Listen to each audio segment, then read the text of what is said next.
and post more at a more frequent time so that you'll like know when to watch it and stuff. But I not so much. I just do this when like I wish, but I just do this like when I'm not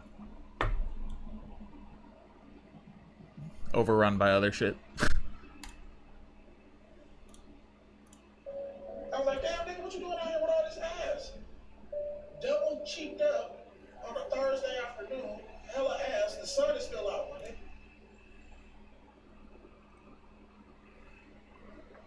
Our thick boy is he's down, man. I was like, damn. It's rough out there for my guy.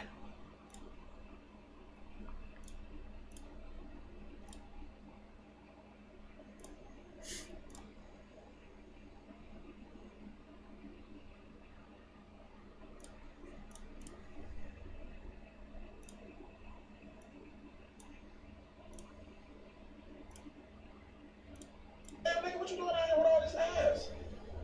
Double cheeked up on a Thursday afternoon, hella ass, the sun is still out, my nigga. I was like, damn, nigga, what you doing out here with all this ass? Yeah, so you know, we live in a world now where our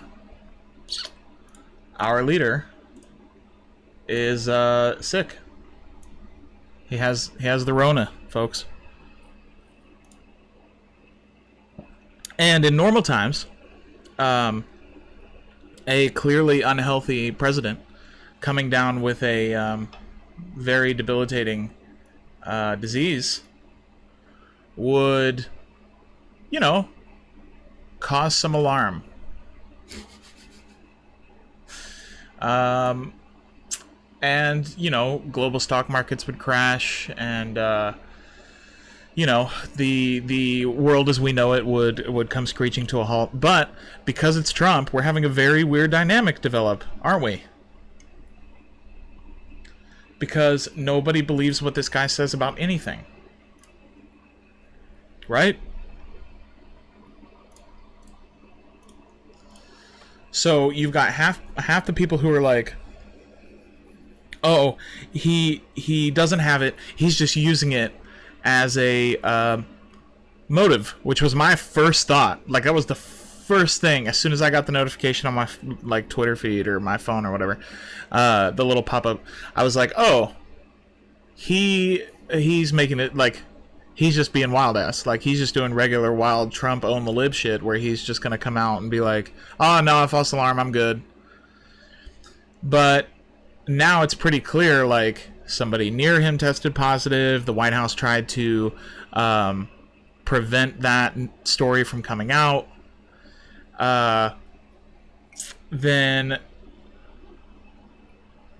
he tested positive and still, like, went and did everything he was supposed to do and maintained his schedule and stuff. And now, boom. Like, they were trying to keep that under wraps for a little bit of time, but then he finally tweets about it. And boom. Now, of course, the outcome of this is nothing. He probably won't get that ill. He won't die because coronavirus doesn't kill evil people. Coronavirus doesn't kill evil rich people. It mostly kills like poor people, people of color, people who like have no systemic support from their government whatsoever. Yeah, those are the people that coronavirus takes, because that's the way that 2020 works. Like, nothing good is going, you know, like, nothing is going to come of this, except that they're going to spend a couple of days on Fox News going like, can you believe that they are laughing about the fact that our commander-in-chief is ill and could die? When, like, 2 weeks ago, they were like, this is a China virus hoax? Listen to this lady who I think she was like a member of the Church of Satan or something, and she was like, no, she was like a witch, right? And or a psychic or something, and she was running around saying that she had the cure for COVID, and they like platformed her and all kinds of stuff. It was awesome. So, yeah. It's not really going to make a difference. But it is funny. It is very funny. It is very, very funny. And there is also a reflex that like liberals have to post or tweet or talk in this way about like, you know, I do disagree with Trump, but I wish him and his wife a speedy recovery, and I wouldn't, you know, I hope that my thoughts and prayers are with them or whatever, right? They have this tendency to do that. I did it. I brought my kettle. I overcame my my coffee problem where I run out of coffee halfway through the stream and then I feel naked because I don't have a drink. Yeah, so they post about like, you know, I wish President Trump and the First Lady the best. POTUS and FLOTUS, as they like to say, right? I wish them the best. I hope it works out. And they have this reflex to do that, right? Because it's like thoughts and prayers. It's like the thoughts and prayers thing with right-wingers and the government.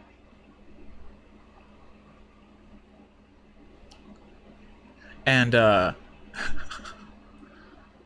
sorry, I'm like messing with my volume.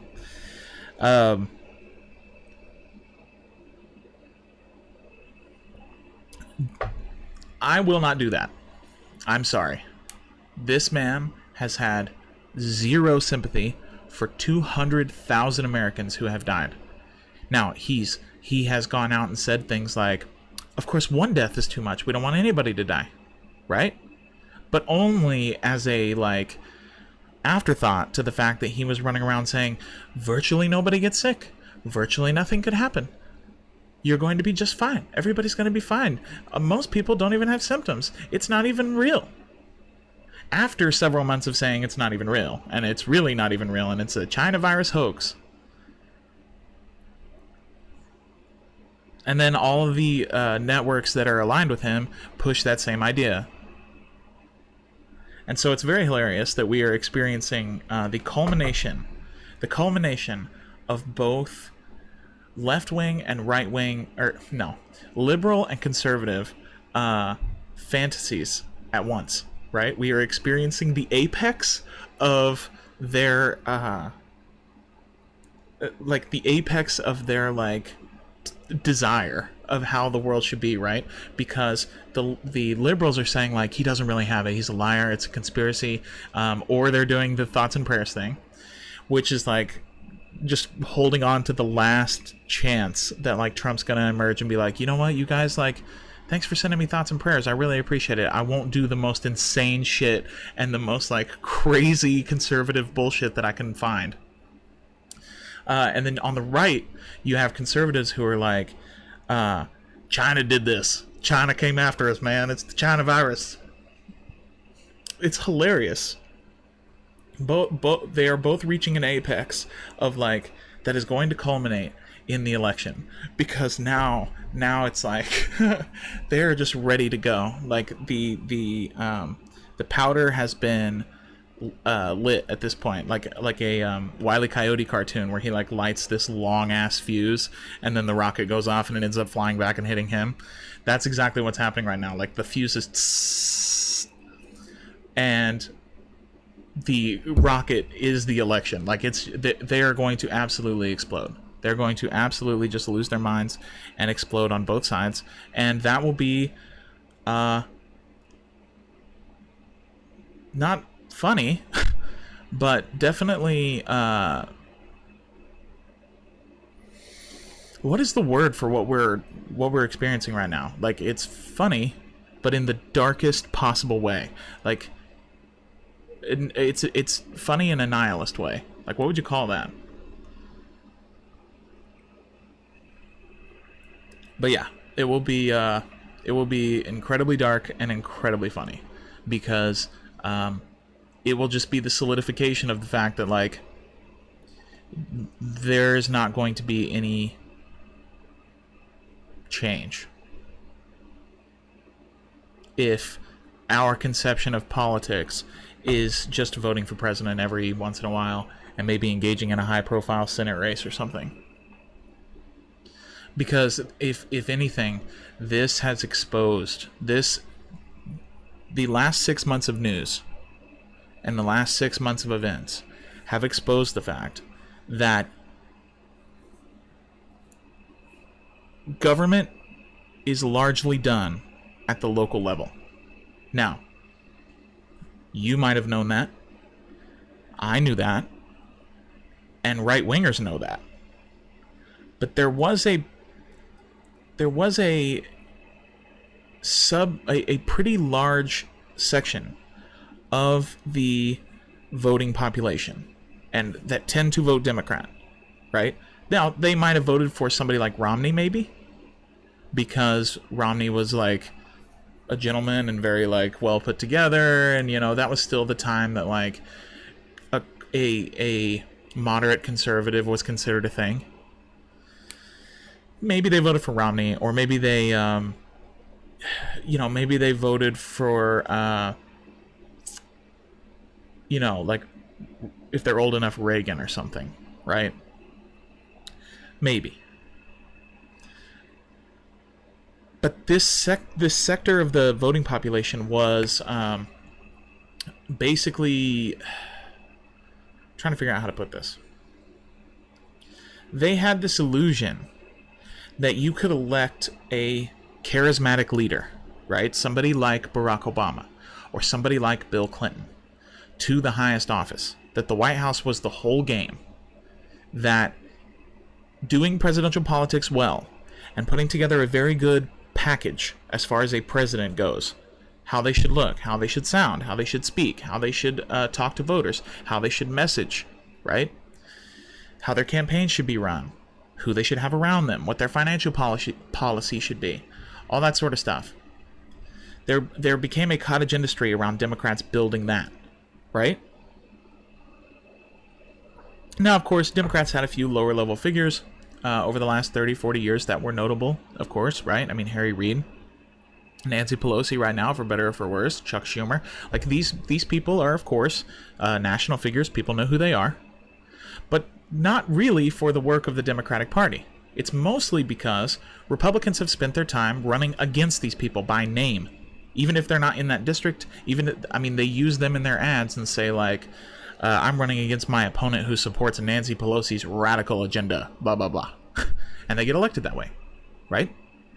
So these are national figures. I'm just saying that the Democratic Party made a big deal out of capturing the highest level of power, basically. They wanted to just jump to the end of the hopscotch versus, doing the thing. Right? Like, they wanted the Lego Death Star, but they wanted to buy it built. You know what I mean? Like, pay money, get the built one, and then you're like, cool, I have it. They didn't want to take the time to build it. And the reality is, the Republicans took the time to build it. And that's why we're in the position that we're in, is because Democrats didn't realize the value of local government. And if they did, they didn't see it as lucrative as putting somebody in, because of the theory. They have a theory. The events of the last 30 years prove that they have a theory about politics, which is if you elect somebody who's charismatic, Bill Clinton, Barack Obama, whatever, then that charisma and that enthusiasm will trickle down all the way from Washington to, like, I don't know, white settlement Texas or whatever. That because of the soaring rhetoric and because of the, like, good intentions and because of the adherence to norms and being nice and all of that, and packaging it up really nice and putting a good brand and a nice logo on it and shipping it out from the White House, that you will be able to change the political makeup of this country and the way that, and you will be able to engage people into politics that aren't normally. And the reality is, you cannot. And the right wing realized that way, way, way, way, way before the Democrats. Because here's the thing. The Democrats used to be the party of working people, right? Mostly unions, mostly workers voted for them. Most of the people in the party, workers, right? A couple of notable exceptions, of course, but for the most part, Democrats were the party of the workers. Now, in the 70s and 80s, this necessarily had to change because they have this theory of the White House being the ultimate endgame. Well, because they poured so much into that, the right wing realized, well, we can't, we're not gonna have a dick measuring contest with the Democrats about who can win the White House when there's so much other power up for grabs. Most of the legislation on things that we care about is not federal. Restricting people's right to abortion. That's mostly done, not legally, but that's mostly done through like making people jump through hoops and regulation and all that kind of stuff. That's mostly done at the state level and the locality level. That's mostly due to like you have to drive 200 miles to the county that has a Planned Parenthood, or has you can't get an abortion without traveling 200 miles. That sort of stuff is by design, and that's up to localities. Those decisions are made on a city, county, state level basis. And so the Republicans realized that, like, well, hold on, we are laser fixed on a certain set of issues.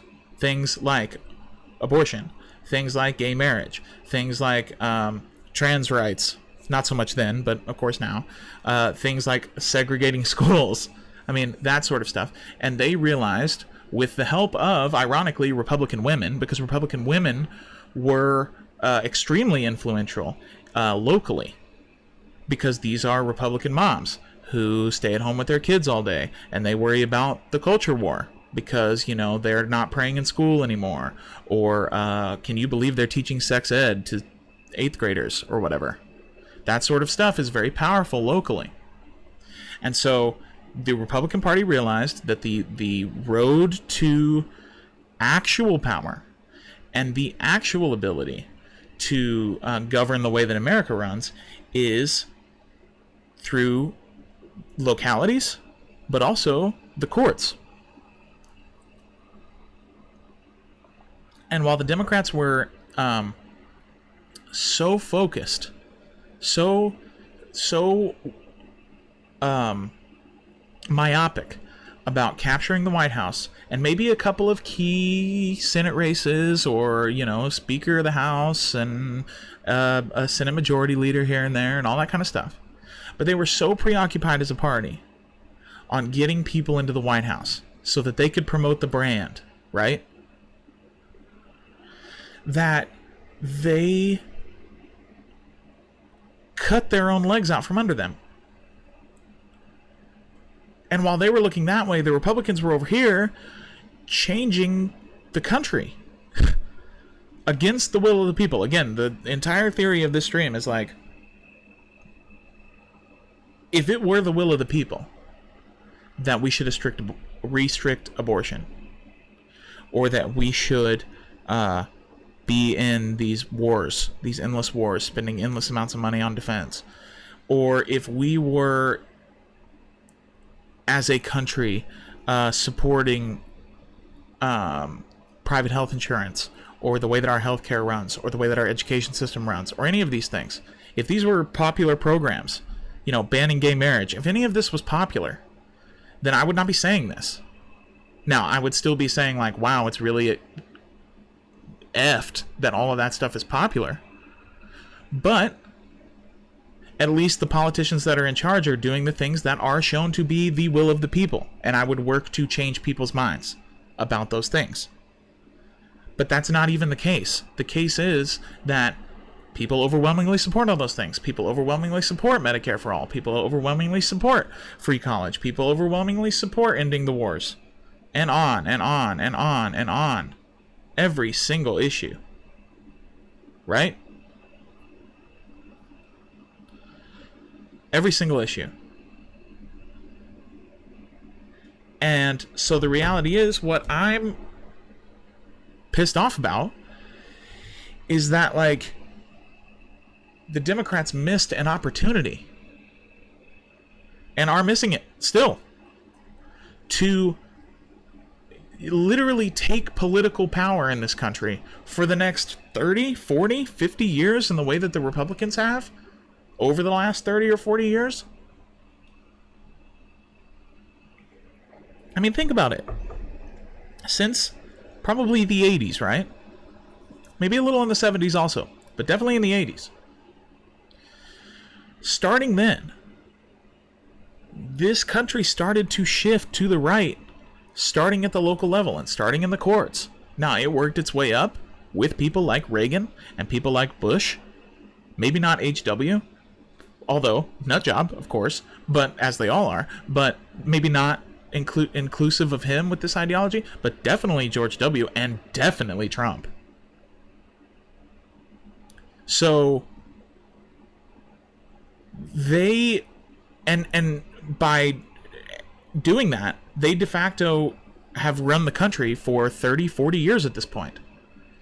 Now, they did that largely because of a backlash to the kind of like free love 60s, right? Like, they were able to mobilize a lot of people that were, I don't know, alienated by the sort of like rebellious nature of the 60s. And so they, in the 70s, they mobilized a whole lot of mostly affluent, mostly evangelical Christians to get to the polls.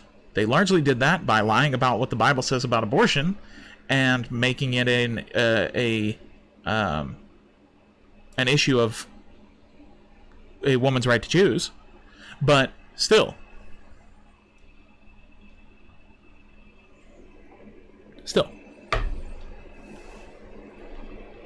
So, yeah, the effect was the same. They ended up running the government. They've set all the rules that you live by, probably, unless you live somewhere like New York or Los Angeles or something. Because most local governments, most school boards, most governors, most mayors, most like chief of police, like all of these people are Republicans. They're all Republicans, all of them. Now, I live in Texas, so like maybe I have a slanted view of these things, but looking at the numbers and stuff, like, it's overwhelming. It's pretty overwhelming. Like 65-70% of the country lives under that sort of leadership, right? And the Democrats have an opportunity here. You got 40 million people not working. You got people in really desperate, immiserated conditions. Waiting in line at food banks. We've talked about this. We read that insanely heartbreaking article the other day about, like, is it weird that you're going to hear me pour this? That insanely heartbreaking article the other day about people just begging for help on Reddit because the government had failed to help them. And in that instance, people are, like I said, people are desperate. They're desperate for something. And the Democrats could harness that and say, look, yeah, the Republicans are going to say that we're spending a lot of money. And that's true. And the Republicans are going to say that people that are wealthy are going to start paying more taxes. And you know what? That's true also. And the fact is, if you elect us, President, Senate, House, local, everywhere, then what we are going to do is we are going to push to put people to work. And here's the exact plan on how we're going to do it. Go to this website, www.whatever.com, and here's the exact plan. It wouldn't be that hard. You could literally put a little calculator on there so that people could punch in their income. This is how much your taxes would be, this is how much your take-home would be, and this is what you get for it. And tell people exactly. Now, granted, don't get me wrong, There is 20-25% of the country at this point that is just completely brain dead and lost, and will not do this, and will not believe it, and will not understand it, and will just write it off immediately, right? But if the Democrats do something like this, and then message on it constantly and explain to the American people, they're like, no, they're full of shit.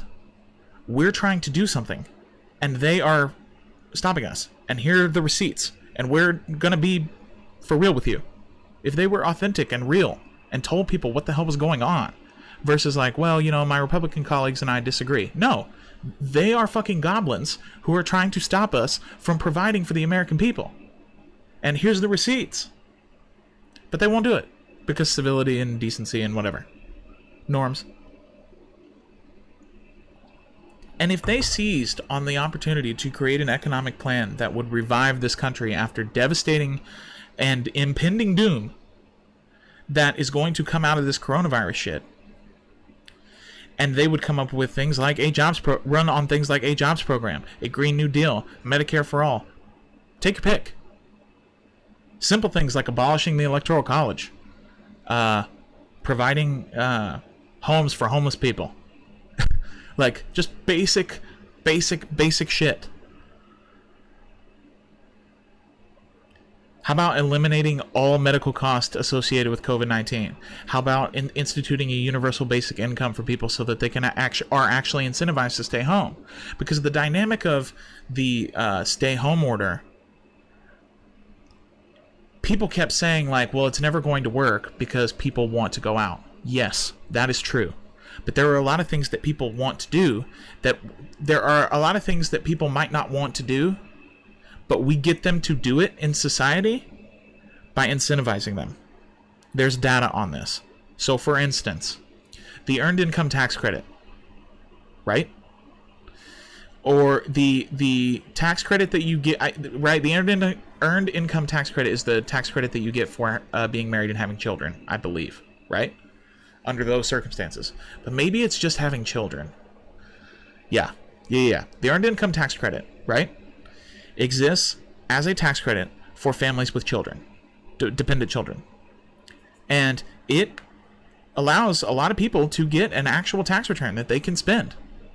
And that is valuable to people. Or it allows them to figure up their W-9s or whatever and pay less in taxes because they have so many dependents.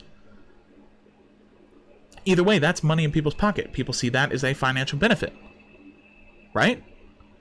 People go to school and take out student loans to be a teacher, knowing that if they go and work in a low-income school district, that their student loans will be repaid. Would they have done that otherwise? Maybe, maybe not. But we incentivize them as a society to take those steps because they are good for society. We incentivize them through tax credits or other incentives to get them to do something that they might not do. They might do it, but we want them to do it in bigger numbers. We incentivize them to do that through things like that, incentives. And the same thing has to apply to curbing people's natural instinct to want to get the hell out of their house and go to the gym, or go to a restaurant, or go to a bar. Right? To do things that they do in normal life, to do things that consumerist Americans have to do in order to, I don't know, exist.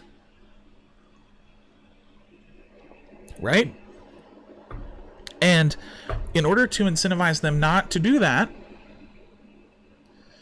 there should have been something set up for them. Hey, listen, we're going to underwrite your income, or we're going to give you a basic income, or everybody qualifies for unemployment, or whatever. I mean, a million things. But instead, the decision was made to send everybody $1,200, kind of sort of extend unemployment, but then totally let it lapse right in the middle of all of the crisis and uncertainty, and backstop Wall Street and the rich folks, and not small businesses who are going out of business at an alarming rate, and to let people's rent and mortgages pile up under these circumstances. I mean, and so, in the absence of an actual incentive to stay home, people were like, well, I have to go back to work because I can't not have money. And in order for people to go back to work, the largest employer in this country is the service industry. And so those places have to stay open. And they are infection centers. And sure, great, we're mitigating it, and yes, we have to move on with our lives wearing masks and taking precautions and stuff like that, and social distancing, and sure. Right? Theory is, if we follow all the guidelines, then we're good. We're still going to have some cases, but way less. Right? But none of that was done. No support was put in place for people. And the other side of giving people actual material support is that you reinforce to them that this is a real problem. Because when you're getting X amount of dollars from the federal government every month, or when everything is ordered closed, but you are having your medical care paid for you by the government if you get sick or something like that. You are getting some material benefit, right? If that is the case, then you have to, as a citizen, you have to go wait, hold on. The government's actually paying me. The government's actually materially doing something for me. And so there must be a reason for that. And so I should take this seriously. That's another layer of and in the absence of those two things, of course, people's reaction is going to be I don't believe you. Some people's reaction is going to be I don't believe you. I don't believe that this is a problem. If it was a problem, you'd pay me.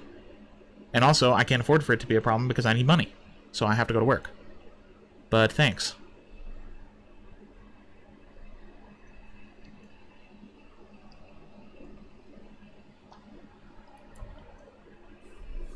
And none of that was done. And the opportunity was there. The opportunity was there. Politics is not who can make the best argument and who can be the most convincing or hit somebody with the biggest own of facts and logic and you, sir, are a hypocrite and all that stuff. Politics is literally standing for something, some sort of policy, some sort of program, some sort of whatever, and then seeing the person that is against that thing and beating the living shit out of them in public. Metaphorically, of course. With your big boy words. But that's politics. And somewhere along the road, and I think it was probably in the Clinton era, Democrats decided that that's not politics. That politics is basically electing a leader and then treating them like royalty. Like unbeseechable royalty. All while pandering to sort of lefty ideas. If you're lucky. But mostly just worshiping at the altar of decency, civility, putting a nice code of manners on top of everything, talking about how we work together, there's unity, we're doing bipartisan things. That's mostly what Democrats believe in. They don't believe in any policies. Because, the way that I know that is, I have a lot of liberals, Hillary Clinton, Joe Biden types in my life. And I will see them post, or I will talk to them, and they will be I'll bring up something like Medicare for All, right? And they will say, oh yeah, no, for sure, I want Medicare for all, but we're just never going to get it. And you say, well, okay, why? Well, the Republicans, you'll never get the votes, or it's just too expensive, or it's just not feasible. But I support it in theory. I mean, I'd like everybody to have health care. And what they are saying to you is, hey, listen, there is a certain amount of your elected officials that are bought and paid for. And they are not going to vote for a thing that you and I both agree is good. And my response to that is, I don't want to have a fight about it. Let's not argue.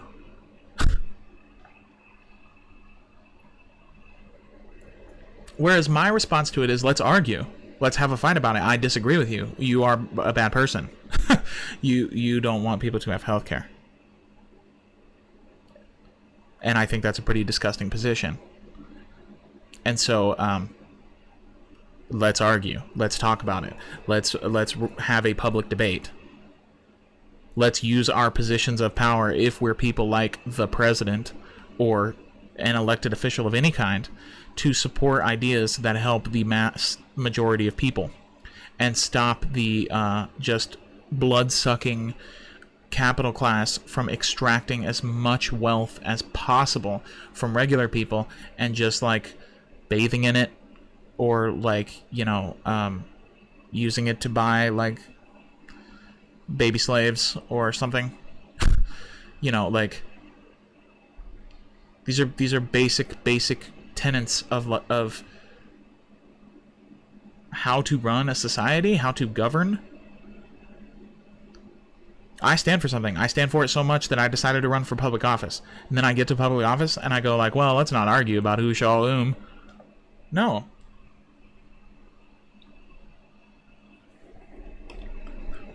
That's just not, that's not politics. That's like college debate class. And that's the problem, is most of these people, especially in the Democratic Party, are people who are like Yale, Harvard, Princeton, MIT wonks that are just like, they come from somebody or some money, or they have like some sort of pedigree of some kind, that nepotism has just advanced them into knowing the right people and putting them in the right places, and now they are just connected to like the boss, who's the president. Well, not now because Trump's president, but when Obama was president, or they're connected to people like Pelosi, or they're connected to people like Jeff Bezos, right? Like, that's the game. That's the whole game, is they're just playing college debate class. Because regardless of the material conditions that exist, right, for regular working people, these people will be fine. These people are the court jesters of our feudal system, where as long as they are there to advise the powerful and the royal in our society or whatever, as long as they are providing that service to them, they're going to be compensated well. They will live in safe areas. Their kids will go to good schools. They will mostly have a generic, comfortable American existence. And the most conflict that they will ever have in their lives is just like debating people on Twitter, mostly. Whereas the capital class that is paying this secondary tier of society, this managerial class, if you will, is running out the back door with all the money. Like, they got the bag already. And so every few years, poor people are like, come on, please. Seriously? Like, Americans have the lowest expectations, right? Like, hey, listen, I'm fine with paying for my health insurance, but could you make it better, please? Like, I'll pay for it. I'll pay for it with my own money. Like, not only will I pay for it out of my paycheck when I pay my premium, But then I'll pay the deductible, I'll pay the copays, but could you just make those things a little cheaper? Or even more, sir, could you make them like flat so that I know what's coming out of my check every year? Versus like they're just the wildest, most insane costs that I'm never ready for, and it's always a surprise. This is how most people live their lives.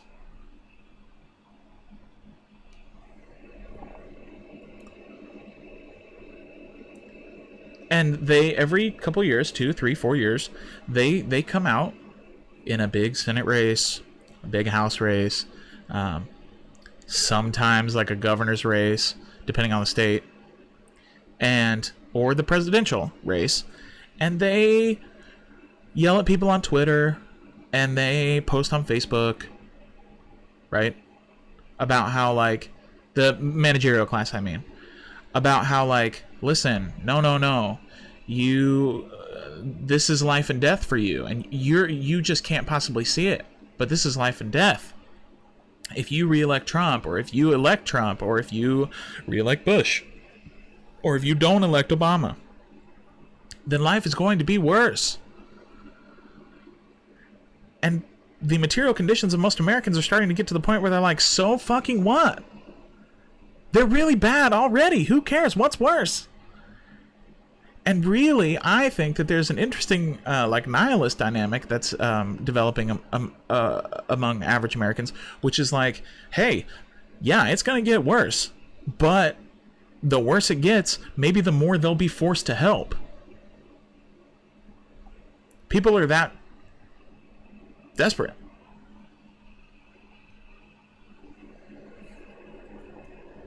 It is bad news, my friends. So there is an opportunity, right? I mean, there's always an opportunity to grow a spine and do the right thing. But I sound insane saying that because the Democrats sit there all day and say it about the Republicans. Hey, listen, they're going to come around. It's just going to take the right issue. It's just going to take the right Supreme Court justice opening. It's just going to take the right tax policy. And they're going to come around. I'm telling you. They're going to come back to Earth and live amongst the humans and not pass legislation that is just from the actual hand of Satan. No. They're going to come around. They're going to see reason. And it never happens, and I berate them for it. But I'm sitting here saying, like, well, I mean, the Democrats at some point are going to have to come around to the idea that they have to actually exert power. And low is the problem of every living American. Which is like, yeah, but if I don't vote one way or the other, or I don't support one way or the other, then I'm just quitting? Now, there are a lot of people out there making the argument that, you could start a third party, you could organize locally, okay, yeah, sure, you can do all that stuff. Except that's not how politics works in America, and you know it, and I know it, and come on. People are activated by popular politics, the reality TV show that is politics. Do I like that? No. Do I think it should change? Of course. But all of these leftists that keep telling me, of which I hope that I am, all of these leftists keep telling me, no. Don't vote for either. And organize locally. And try to do, like, shit outside of the two parties. Okay. But how are we going to change the dynamic that most of the country does not give a shit and only gets involved in local elections, or in large-scale elections, in big, like, front-page news elections?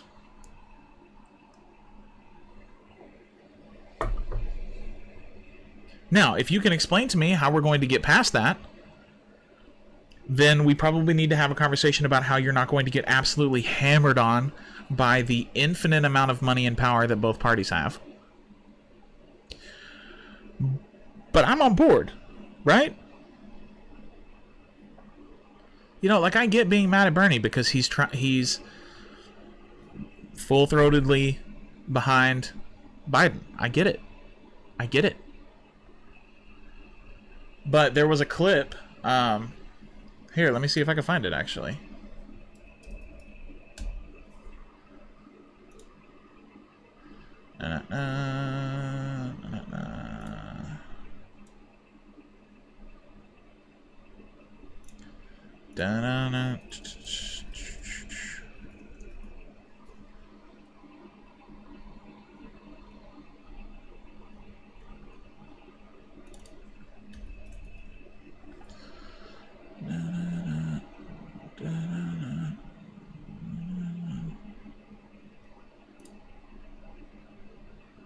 Oh man, okay.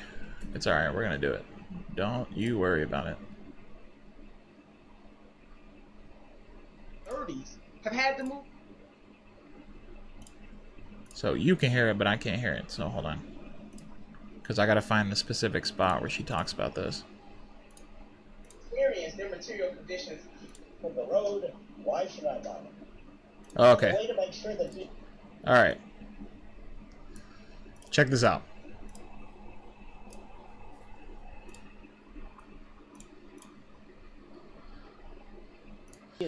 Okay, so Robert Wright, I think he's a profound, clear, and present danger to this country. But the way to make sure that he is out of there is to vote and vote him out. I mean, how do we make sure? How do we? Now, Senator, you are a progressive hero and leader. I like to think that I've certainly been something of a progressive. That people, at least. Well, I'm not fishing for compliments, but how do you and how do I respond to particularly young people who say, "Why should I bother?" I mean, I'll play devil's advocate. They would say to me, "Joe Biden is just middle of the road. Why should I bother?" I think for somebody like you and me, we would say to that person, I'm going to accept what you're saying, because I don't believe that vote shaming works. I mean, that's for me. I just don't believe that you can talk down to people and tell them that they're wrong in how they feel. A lot of their feelings also, Doc, are rooted in real life examples. So it's not just a feeling. They also understand whether or not their material conditions have changed, or the material conditions of their parents or their grandparents or their neighbors or their friends. I mean, right now, the millennial generation and some of the Z's on the older end, and when we say young people, I mean, we're really talking 45 years and younger. Some people, maybe not in that 45-year category, but in their 30s, have had to move back home with their parents. So through their lived experience, their material conditions have not changed much. But to say to them, clearly, what you're feeling is real. But there is a way for us, the collective us, to take control. And you might not see the change immediately, but in a representative democracy, you get to voice your opinion through the vote. And that voting is only one part of the process. So what I say to people, Doc, say, you mad as hell? Good. I still want you to go to vote. You disappointed about the two choices? Good, so am I. I still want you to get out there to vote. And then after you vote, that's only the first part of the process. We have to actively be engaged in our communities, not just on the federal level, but the state level. We got census, we got lines that are going to be redrawn, and also on your local level of government. So voting is the beginning. It is not the end. And you can get out there and we will fight like hell and hold people accountable. Because sometimes when we talk about voting, we don't say to the voter, you have a right and a responsibility to hold the people you elect to office responsible. And if they don't respond to you, then that's another conversation. But in this moment, we have two dragons to slay, but we got to slay neo-fascism first. Doc, and you and I talked about that a lot before we can even get to dealing with neoliberalism. I think this is exactly right, and it's a very, very important point.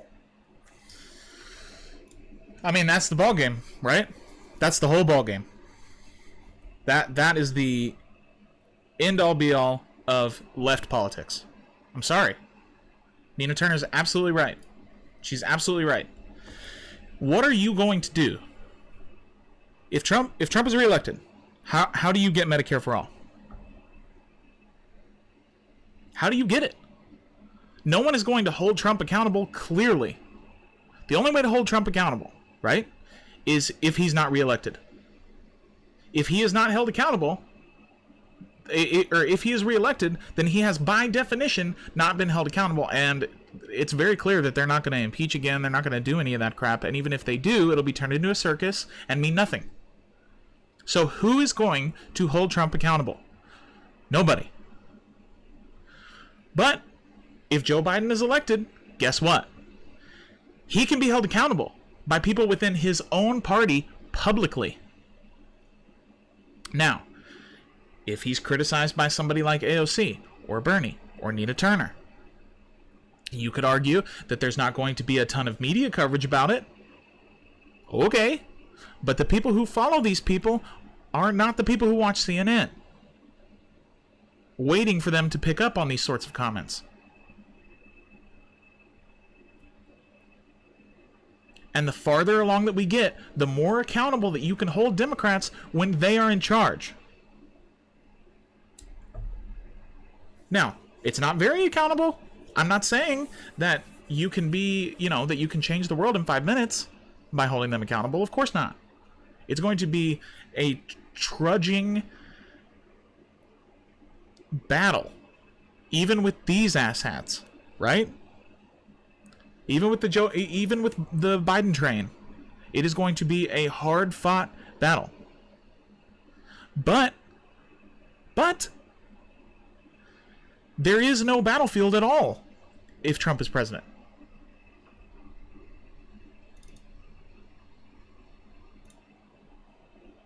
I think that encapsulates the whole that 2 minutes right there encapsulates the whole argument. I get it. He sucks. The choice is bad. But we have to think about the future. We have to think about the goal of the left. And that is advancing policies that materially correct and change the systemic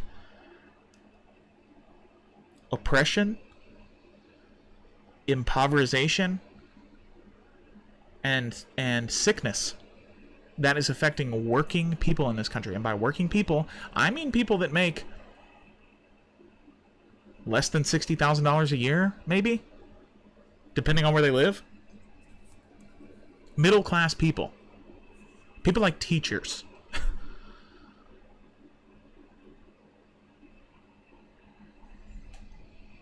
And there is an opportunity to mobilize millions of people behind these ideas. And if you leave that opportunity open to the Republicans, they will take it. But they will come with the caveats of, oh, sure, you get a jobs program, but, yeah, we're going to take over the Supreme Court. And we're going to fuck off a woman's right to choose. And we're going to fuck off gay marriage. And we're going to fuck off trans rights. And we're going to keep bombing brown people. But yeah, we'll sure, healthcare.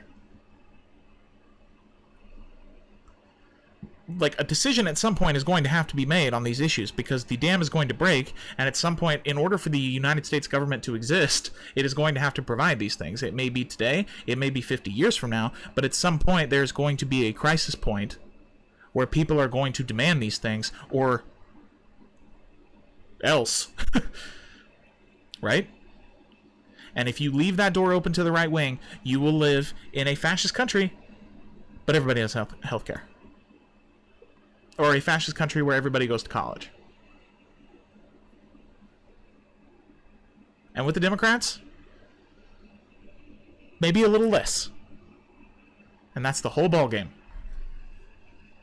Now, granted, this all comes with the caveat that, like, your personal vote, your individual vote, is clearly powerless in the face of all of the systemic problems with our voting system, and I understand if you want to vote another way.